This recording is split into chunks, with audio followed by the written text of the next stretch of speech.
Hey guys, Lou here. Welcome back to Acorn Hill. And today I wanted to give you a nice little video on how I started my foxgloves from seed.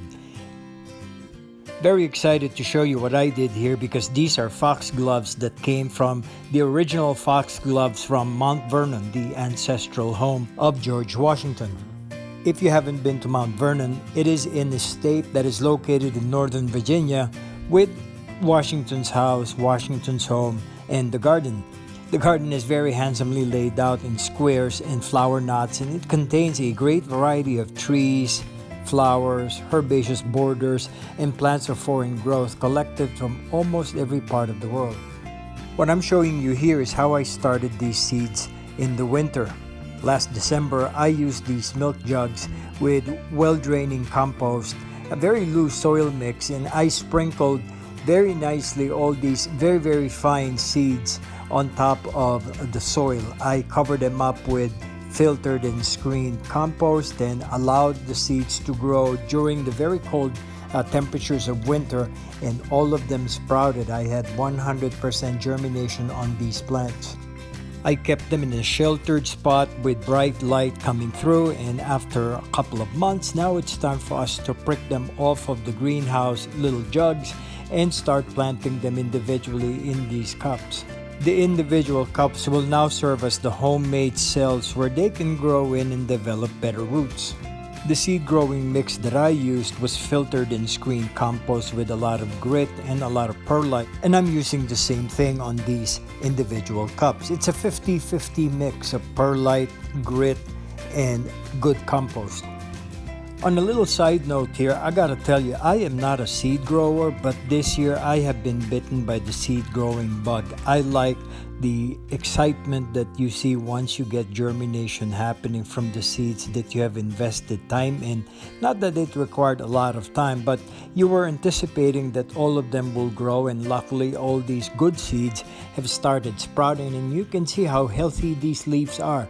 They are congested in this little compartment of a greenhouse, and so it's time to prick them out, and that's the next step after all your seeds have germinated. Pricking just means you carefully take each seedling out of the growing tray that they are located in. There are several ways of taking them out of the seed tray, but all you have to do is really be very careful because you don't want to disturb too much of the root system that you have so carefully waited on for them to grow. What I'm trying to do here is use an implement, either a barbecue stick, a chopstick, or anything that could really loosen the soil, and carefully hold each plant by their first set of leaves. Slowly take them out, slowly pull them, slowly separate them. Common denominator, gotta be very slow. Take your time in taking out all these individual plants.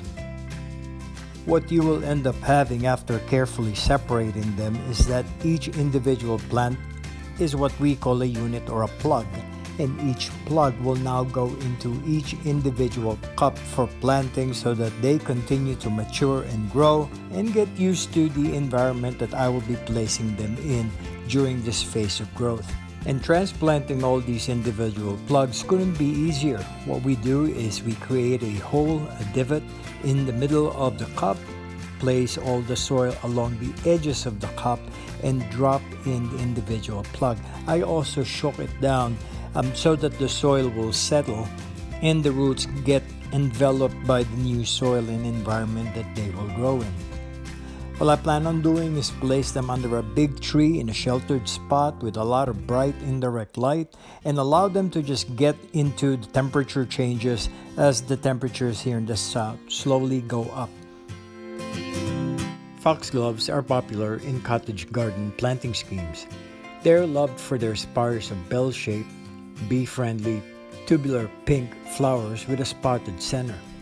Most foxgloves are biennial, meaning they put on root and foliage growth in year 1, and then flower and set seed in year 2. Then they die. However, some varieties of foxgloves are perennials. Now, it's wise to bear in mind that all parts of foxgloves are poisonous. They can kill any adult human if any part of the plant is ingested. So you may want to avoid growing them if you have pets prone to eating garden plants. A practical word to the wise. Most foxgloves thrive in dapple shade.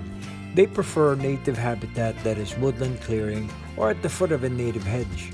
However, some species require full sun to grow well, as is the case of these George Washington foxgloves.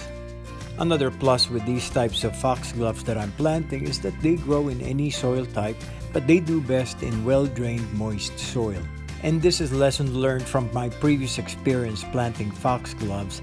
Never plant foxgloves in very wet or very dry soil. This is one of those plants and one of those flowers that I consider plants that keep on giving.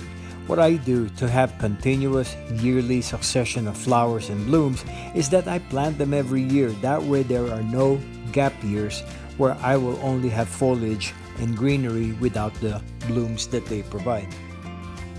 Right, now we've already pricked out every single plug, planted them in individual cells in these cups. Time for them to spend a couple of weeks maturing and further growing more roots into these cups, and then I'll take you out in the landscape in the next clip. That way you see how they are planted directly into the ground. Oh yes, and before I forget, before taking them out into a protected spot, do not forget to water them in well. We want to make sure that these plants, now that they are in their newer growing environment, that they get a full drink of water.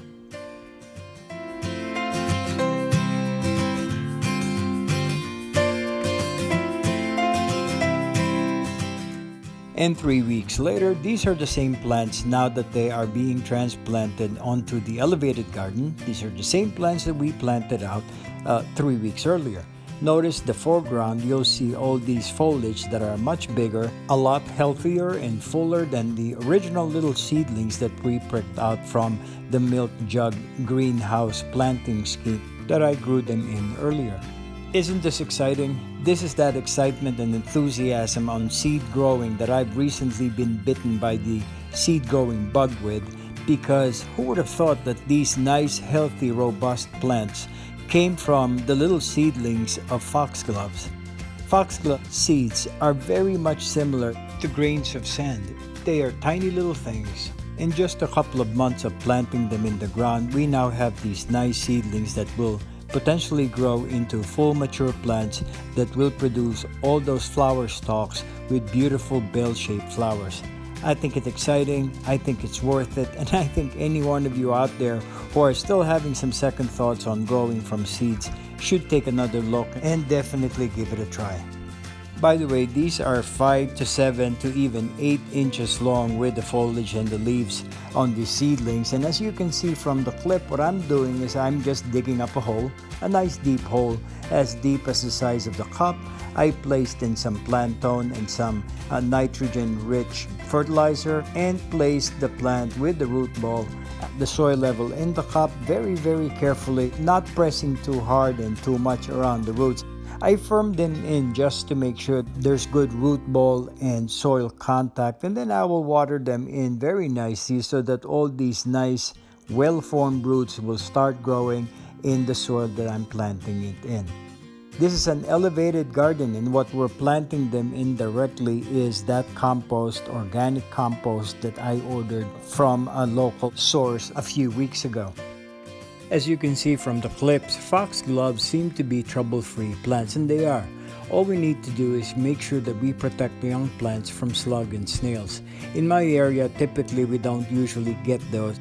Now, caterpillars, on the other hand, of some moths, eat foxglove leaves and flowers, but these caterpillars are food for baby birds in the spring, so it's best to leave them be. And in my experience, so far this spring, we haven't really seen any caterpillars munching on the greenery.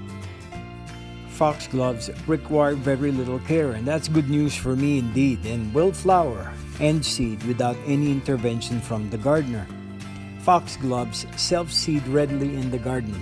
All I need to do to ensure foxgloves disperse their seed is to avoid deadheading the flowers until these seeds have developed and ripened. I can either collect fresh seed and scatter it directly where I want the other foxgloves, the new ones, to grow, or alternatively I can sow the seeds finely in a tray, which is what I did early in the winter. I placed them in a seed tray filled with well-draining compost. Transplanting these foxgloves and starting them from seed all the way up to these blooms that you see on this clip is really a good boost for me, and I look forward to planting more of these individual plants in the coming years. Presently, they are the head turners in our garden, and the bees couldn't agree more.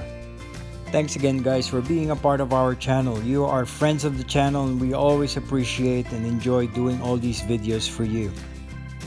Do me one small favor though, and continue to spread the good word about the channel. Tell them about Acorn Hill and let your friends and family members subscribe to the channel. It'll do me a lot of good. So until next time, until our next video, this is Louie coming to you from Acorn Hill, enjoying the bee who's currently right now enjoying the foxgloves, and we'll see you back soon. Bye bye for now.